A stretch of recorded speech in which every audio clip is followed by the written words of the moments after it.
салом ба роғибони футболи тоҷик. нашри навбатии барномаи фатрро дар такя ба натиҷаҳои даври даҳуми чемпионати футболии кишвар миёни дастаҳои лигаи якум манзуратон мегардонем.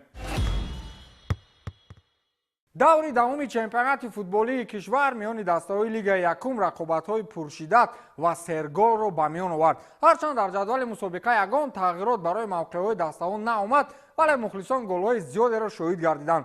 ҳулбук ба як маром лидериро идома медиҳад, парвоз аз пайи ӯ таъқиб дорад ва сомони данғара мисли гурги садсола рафтор мекунад.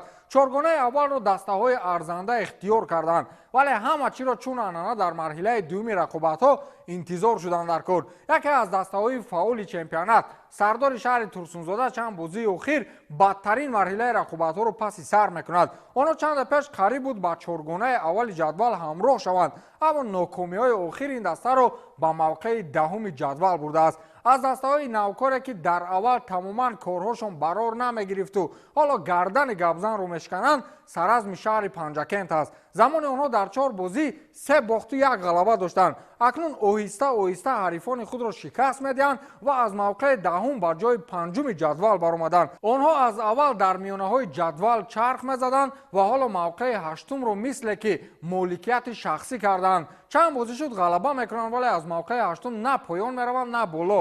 хоксорӣ ҳамин қадар мешавад. бозии серголи мусобиқа ин дидори дастаҳои парвоз ва сардор буд ки дастаи шимоли кишвар ба қавле умуман ба меҳмонон раҳму шафқат накарданд. хулас шаҳри бештари бозиҳоро дар ин барнома тамошо кунед. бозии марказии давр ин рақобати дастаҳои сомони данғара ва ҳулбуки восе буд. барои он бозиҳои ҳулбук ҳамеша марказӣ аст ки ҳоло аҷиб аст то кадом даста метавонад ҳулбукро шикаст бидиҳад. гуфтем шояд ҳамин даста метавонад дастаи восегиро шикаст бидиҳад. бозӣ шурӯъ шуд ва сомон ҳам ҳуҷумҳои худро дар майдони худ пайҳам кард. ба тақдирашон туп ба тури дарвоза намедаромад. ҳулбук ҳам дар навбати худ дастаи беҳтарин аст охир. аз ин рӯ барои сомон осон нашуд гол задан. бозӣ шиддати баланд дошт ва қисмати дуюми дидор барои ҳулбук он қадар осон набуд. ҳамлаҳои сомон зиёдтар мешуд ва фурсатҳои хатарнок ҳам зиёдтар ба миён меомад. аммо таҷриба аст. ҳулбук таҷрибаи зиёдтар дорад. аз ин рӯ онҳо дар умум бартарӣ доштанд. хулас як бозии пурэҳсос ки лоиқи тамошо кардан дорад. бозии марказии даври даҳуми чемпионати тоҷикистон байни дастаҳои лигаи якуми мамлакат дар дербии минтақаи клуб бо иштироки дастаи сомони ноҳияи данғара ва ҳулбуки ноҳияи восе дар варзишгоҳи деҳоти хонамзамини ноҳияи данғара баргузор шуд. то баргузории дидори мазкур дастаи ҳулбук баъд аз 9 бозии анҷом дода 23 имтиёз ба даст оварда дар садри ҷадвали мусобиқа қарор дошт. дастаи сомони ноҳияи данғара бошад 8 бозӣ анҷом дода бо касби 17 имтиёз баъд аз дастаи парвоз дар зинаи сеюми ҷадвали мусобиқа ҷой гирифта буд. ба ин хотир барои ҳар ду даста бозӣ басо ҳалталаб ва муҳим арзёбӣ карда мешуд. дидори мазкур аз дақиқаҳои аввал бо ҳуҷумҳои пай дар пайи дастаҳо сурат гирифта, ҳам шогирдони ҷаваршо шоғиёсов ва ҳам шогирдони ҷурахон мирзоев барои ба даст овардани имтиёзҳои зарурӣ талош намуданд. зимнан имкониятҳои соҳибони майдон дар нимаи аввали майдондорӣ нисбат ба дастаи меҳмонон зиёд буд ва онҳо имкон доштанд ки дар ҳисоби бозӣ ба пеш бароянд. аммо дастаи соҳибони майдон дар дақиқаи 40-уми майдондорӣ ба фориғболӣ роҳ доданд ки аз имконияти мазкур футболбозони дастаи ҳулбук ба хубӣ истифода карда бо голи задаи худ дастаашонро пешсаф карданд. муаллифи голи мазкур Насим Мамадқулов гардид ки баъди партофти Ҳасан Рустамов ин футболбоз дар ҷаримагоҳи меҳмонон ба вазъияти хуби голзанӣ баромада тӯбро вориди дарвозаи рақиб кард. ҳамин тариқ қисмати аввали майдондорӣ бо ҳисоби 1-0 бар нафъи дастаи меҳмонон ҳулбуки ноҳияи восе ба анҷом расида дастаҳо ба танаффус баромаданд. дар нимаи дуюми майдондорӣ низ дастаҳо пайваста бо ҳуҷумҳои созмон дода дар назди дарвозаи рақиб ҳолатҳои хуби голзаниро ба миён меоварданд, вале кӯшишҳои онҳо бенатиҷа анҷом ёфта ба задани гол шарафёб шуда наметавонистанд. дар дақиқаи 70-уми бозӣ ҳимоятгари дастаи Сомон Довуд Розиқов бо нимҳимоятгари дастаи ҳулбук Шомадов Довуд бархӯрд намуданд ки баъди лаът бардоштан нимҳимоятгари дастаи ҳулбук Довуд Шомадов бо қарори ситоди мураббиён аз майдон гирифта шуда ба ҷои ӯ Зоир Холматов ба майдон бояд меомад. ҳангоми аз майдон баромадан Довуд Шомадов бо довари захиравӣ Абубакр Маҳмадов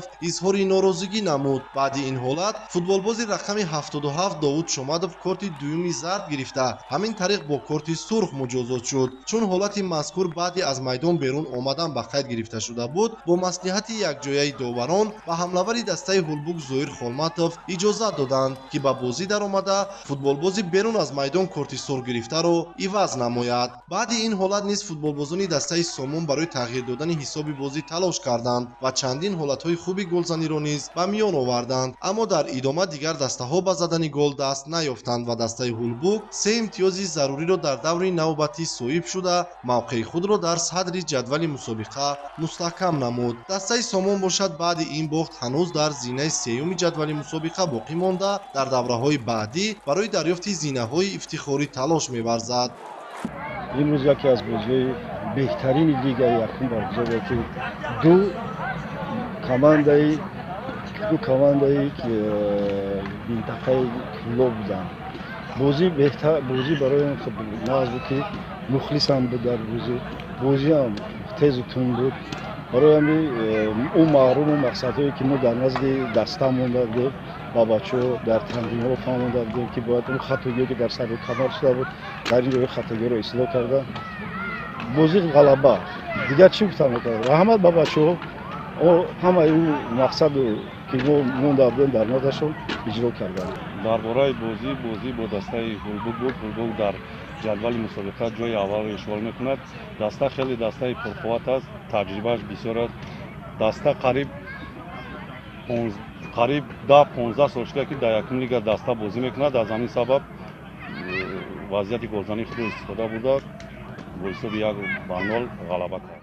бачаҳои моҳир кадом вақте ки бозии худро ғалаба кунанд, дарҳол ба телеграми мо наворҳои бозиро мефиристанд. вақте шикаст хӯрдаам фиристед охир. ин шӯхӣ буд. сараввал мехоҳам аз намояндаҳои дастаи моҳир изҳори ташаккурӣ намоям, чун махсус барои барномаи мо дастгоҳи наворбардорӣ ташкил мекунанд ва наворҳои бозиро ба мо мефиристанд. аммо баъд бозии навбатии онҳо муқобили дастаи Сарҳадчӣ буд. аз аввали бозӣ моҳир аз лиҳози техника ва таъсис додани фурсатҳои хатарнок бартарӣ дошт ва дар ду қисми бозӣ ҳамин бартариро аз даст надод. дар ниҳоят онҳо чанд гол заданду бозӣ ба чӣ анҷом ёфт, дар сюжаи навбатӣ тамошо намоед.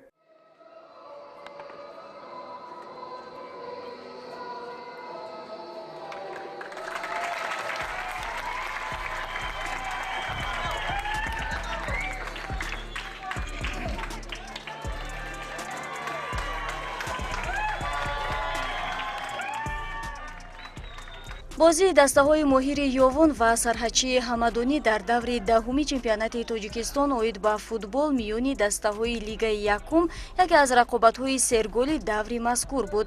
дар қисми аввали дидор дастаҳо аз ҳисоби нишондодҳои оморӣ баробар буданд. аз ин рӯ дар қисмати аввали дидор гол ба қайд гирифта нашуд. ҳарчанд буданд фурсатҳое ки ҳардуи дастаҳо метавонистанд ба хубӣ истифода баранд, аммо тӯб ба тури дарвоза намедаромад.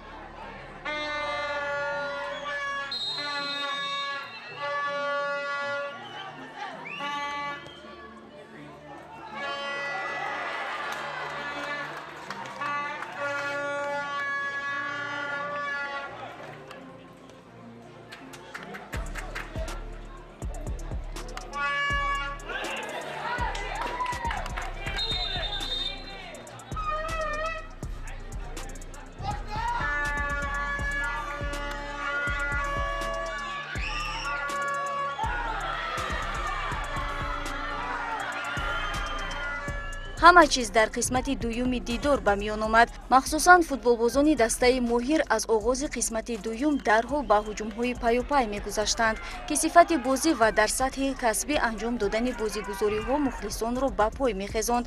ин буд ки дар дақиқаи 51-уми дидор футболбози соҳибноми ин даста Аваз Қамчинов аз як партофти ҳамдастааш тӯбро моҳирона вориди дарвозаи Сарҳадчӣ намуд.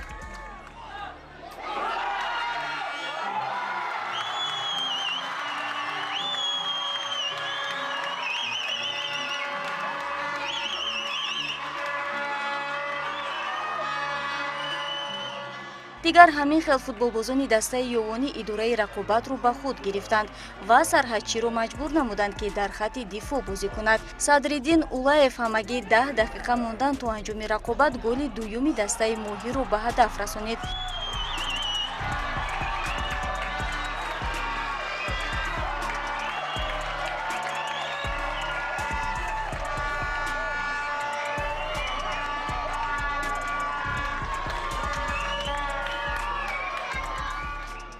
довари бозӣ ба вақти асосӣ 5 дақиқаи дигар илова намуд, ки то сонияҳои охир ҳисоби 2-0 идома меёфт.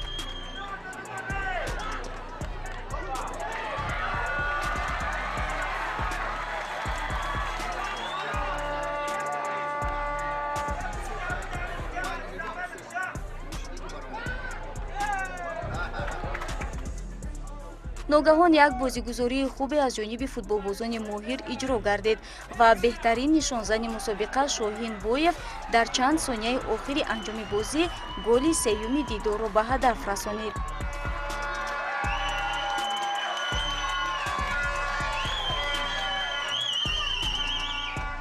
ҳамин тавр моҳири ёвон бозии даври даҳуми худро бо ҳисоби 3-0 ғалаба кард ва мавқеи худро дар ҷадвали мусобиқа мустаҳкам намуд.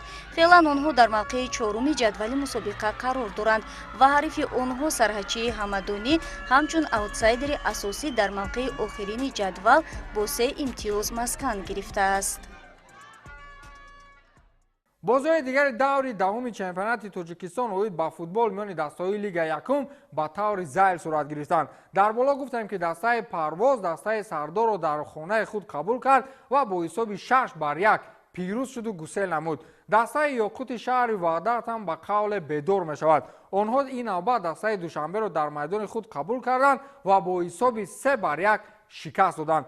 Сомони Данғара бошад бо ҳисоби 1-0 аз Ҳулбук шикаст хӯрд ва Саразм дар майдони худ Файзканди Восеро бо ҳисоби 2-0 шикаст дод. дастаи Моҳир имсол беҳтарин мавсими футболиро паси сар мекунад. онҳо дар чоргонаи ҷадвал қарор доранд ва ин навбат дастаи Сарҳадчиро дар майдони худ бо ҳисоби 3-0 шикаст доданд. дастаи Сарои Камар яке аз дастаҳои хушсалиқаи чемпионати Тоҷикистон миёни дастаҳои Лига Якум аст ва ин навбат Испароро дар майдони худ бо ҳисоби 2-0 шикаст дод. ҷадвали умумии чемпионати Тоҷикистон оид ба футбол миёни дастаҳои Лигаи Якум ба таври зайл аст. дастаи Ҳулбуки Восе ҳамоно дар мавқеи аввал қарор дорад ва дар бозии охир 3 имтиёз ба даст оварду шумораи имтиёзҳояш ба 26 расид.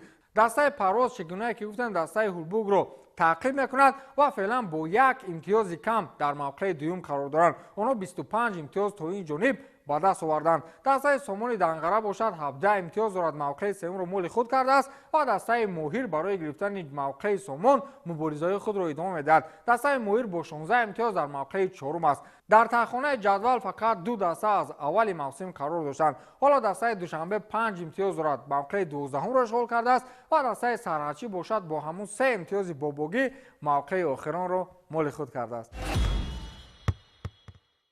ин охирин бозиҳо дар арафаи равзанаи трансферӣ ва истироҳатӣ буд. даври 11-уми чемпионат баъди 1 моҳ дар моҳи август баргузор мешавад. дар ин давр дастаи Исфара дар майдони худ дастаи Сомони Данғараро интизор аст. дастаи Сарҳадчӣ бошад бо дастаи Ёқут бозӣ мекунад ва Шодмони Ҳисор бошад дастаи Саразро дар майдони худ интизор аст. дастаи Душанбе бо Сарои Камар мубориза мебарад. дастаи Сардор бошад бо дастаи Моҳир. Файзканди Восе бошад ин навбат яке аз дастаҳои муддаӣ парвози фурудгоҳи байналмилалии шаҳри Хуҷандро дар майдони худ қабул мекунад. рӯйхати нишонзанҳои чемпионат ба таври зайл аст. Шоҳин Боев аз дастаи Моҳир то ин ҷониб 10 гол задааст ва мавқеи аввалро моли худ намудааст. футболбози дастаи Парвоз Асадбек Ҷурабекзода бошад то ин дам 7 гол задад ва шумораи голҳояш аз 7 зиёд нашуд, вале мавқеи даҳумро моли худ кардааст. Сайҳомид Узбекзода аз дастаи Шодмон 6 гол дорад ва мавқеи сеюм ҳаққу ҳалоли ин футболбоз аст. ин даври давоми чемпионати Тоҷикистон оид ба футбол буд, ки ман Фирдавси Хурсанд бароятон шаҳрро тавзеҳ додам. то нашри навбатӣ пирӯз бошед.